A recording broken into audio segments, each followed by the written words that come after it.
जय हिंद। मैं हूं प्रेमराज चौहान और आप देख रहे हैं देश तक न्यूज। बता दूं, बिहार से पुल गिरने की खबर सामने आ रही है। सिर्फ एक पुल गिरने की बात नहीं है, बिहार में आए दिन पुल गिरते रहते हैं।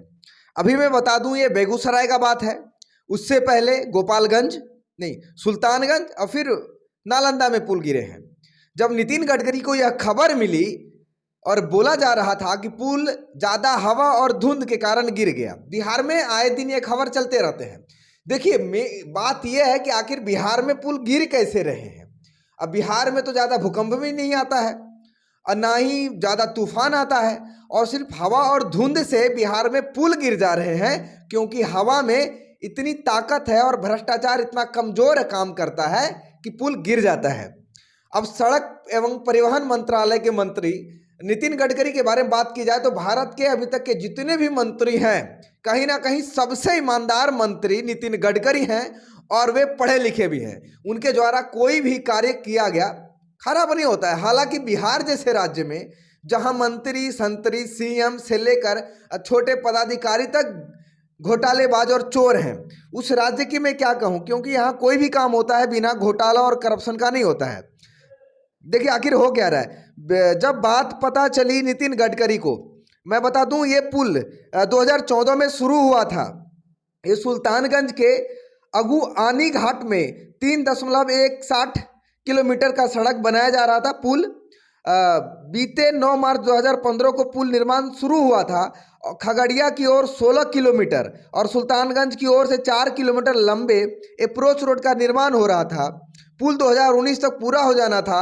हालांकि निर्माण कार्य अभी तक चल रहा है, लेकिन जब ज़्यादा धुंध और हवा चली तो पुल गिर गया। यह बात सुनकर नितिन गडकरी इतने शोक में चले गए। आखिर वे मजबूर हो गए इस बात को सोचने पे कि बिहार में इतनी कौन सी धुंध में शक्ति है कि पुल हवा गिरा ले गया। तो मैं बता दूं, सरकार ये बिहार के हवा में इतनी पावर नहीं है, बिहार के भ्रष्टाचार में इतनी पावर है कि पुल हो या पुलिया हो या सड़क हो, 1 साल से ज़्यादा नहीं टिकता है। अगर 1 साल से ज़्यादा कोई भी काम बिहार में अगर टिक गया तो अगला सरकार नहीं टिकेगा, या तो अगले मंत्री जी नहीं रहेंगे, क्योंकि अगर वह करप्शन कर घोटाला कर कमाई नहीं करेंगे तो आगे आने वाले आगामी चुनाव में पैसे खर्च कहाँ से करेंगे। लेकिन बात यहीं तक नहीं होती है। बिहार एक ऐसा राज्य आपको मिलेगा, यहाँ इतना सौंदर्य दृश्य देखने को मिलेगा भ्रष्टाचार का। अगर किसी गांव के या किसी शहर के नाले गली में अगर आप चले जाते हैं तो उसका नज़ारा ऐसा देखने को मिलेगा। सड़क तो होगी पर सड़क पे लगाए गए गिट्टी और ईंट आपको नहीं दिखाई देंगे, वे धुंध में तब्दील हो जाते हैं। उन्हीं धुंध में जब हवा चलती है तो फिर आगे वाला ब्रिज गिर जाता है। आप देख रहे हैं तस्वीर में जिस तरह यह बेगूसराय का ब्रिज गिरा है, इससे कोई आंधी या तूफान ने नहीं, इसे भ्रष्टाचार ने गिराया है। और ये भ्रष्टाचार सिर्फ कोई ठेकेदार और इंजीनियर नहीं खा सकते हैं, इनमें सारे मंत्री से लेकर सीएम की कुर्सी तक के सभी पदाधिकारी शामिल होते हैं। ये पुल गिरने का सिलसिला अब रुकने वाला नहीं है, क्योंकि इन्हीं पुल के पैसे से आने वाले समय में फिर से विधानसभा के चुनाव लड़ी जानी है। और अब क्लेम करेंगे बीजेपी वाले नीतीश जी पर। तो मैं बता दूं, नीतीश जी जब उनके साथ थे तो कहीं ना कहीं उनसे बेहतरीन मुख्यमंत्री उन्हें कोई नहीं दिखता था, लेकिन जैसे नीतीश जी ने बीजेपी से पाला झाड़ा है तो सारे बीजेपी कार्यकर्ता नीतीश जी पर अलछन लांछन लगाने लगे हैं। लेकिन मैं कह दूं, ये जो निकम्मी सरकारें हैं, बीजेपी हो या आरजेडी हो, कोई भी अपनी कमियों को छुपाने के लिए एक दूसरे पर तंज कसते हैं, लेकिन बीच में मरता है जनता।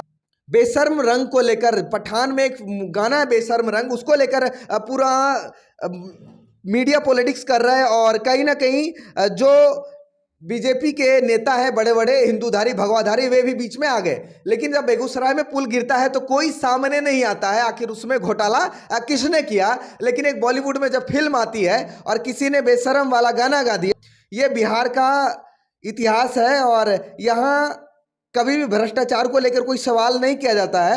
यहाँ सवाल सिर्फ धर्म पे किया जाता है, संप्रदाय पे किया जाता है, और लोगों को मूर्ख बनाकर उनका वोट के लिए यूज किया जाता है। उनको सांप्रदायिकता के नाम पे लड़ाया जाता है। लेकिन जब बिहार जैसे राज्य में घोटाले होते हैं, सड़क 1 साल में टूट जाता है, नेता सारा पैसा खा जाता है, उस पर बात कोई नहीं करेगा। आप तस्वीर देख रहे होंगे पीछे किस तरह लोग इन्हीं सब चीज़ों पर विवाद करते हैं, लेकिन कभी भी जो बात जनता के हक की होती है उसके लिए कोई आगे नहीं आता है।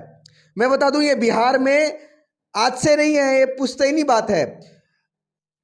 यहाँ जाति पे नाम पे लड़ाई, धर्म के नाम पे लड़ाई करवाना नेताओं का ये आदत है, लेकिन उन्हीं नेताओं में जब घोटालेबाज निकलता है तो उस पर कोई कार्रवाई नहीं की जाती। लेकिन मैं आप लोगों का राय जानना चाहता हूं कि ऐसे लोग जो कूदते हैं हिंदूवादी के नाम से, भगवाधारी के नाम से, अब वो कहाँ गायब हो गए या कहाँ सो गए जब ब्रिज टूट गया।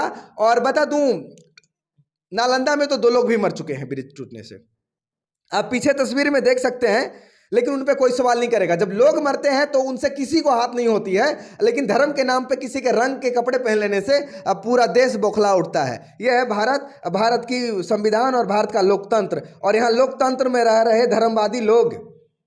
इससे ज्यादा कुछ नहीं कहना है। अगले वीडियो में और एपिसोड के लेकर आऊंगा और बताऊंगा कि बिहार में किस तरह भ्रष्टाचार और लोगों को बुड़बक बनाया जाता है यहाँ के नेताओं द्वारा, यहाँ के धर्म रक्षक द्वारा।